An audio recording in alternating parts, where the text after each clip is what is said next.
So guys, this is the Kaboom Toilet Continuous Cleaning Kit. Comes with these little tabs, and this is what it looks like set up. And don't worry, I'm going to explain how I put this on, just in case you're setting it up for the first time. So you put these two tablets in. They do have like a chlorine smell. You put the lid back on, it just screws right on.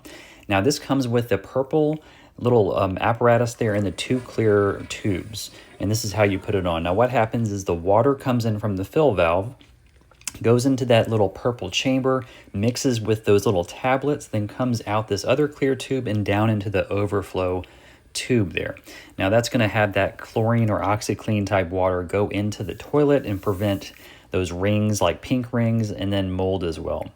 Now this is where it goes. This is what the box looks like. It says it's safe for septic systems as well, and it's not going to hurt the toilet parts. Now this is about 2 to 3 months later. This is what it looks like. I think I do need to put 2 more tablets in, but again, it comes with these 2 clear tubes, or they're kind of white right now, maybe from the chlorine. But this is the original fill tube here. So this was right here, and this was the original setup.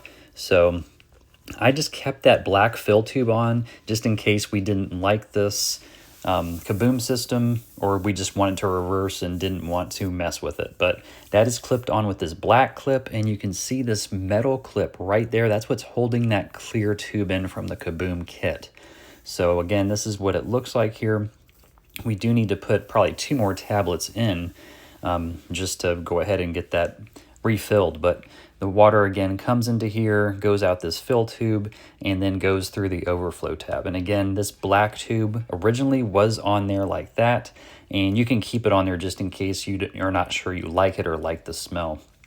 Now we're going to go ahead and flush.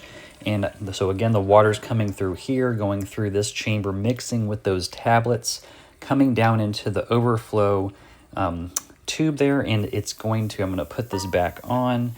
It's going to come down into the toilet and then come from those little areas on the top, those little holes, and prevent mold and those little pink rings. I am including this kit down in the description as well.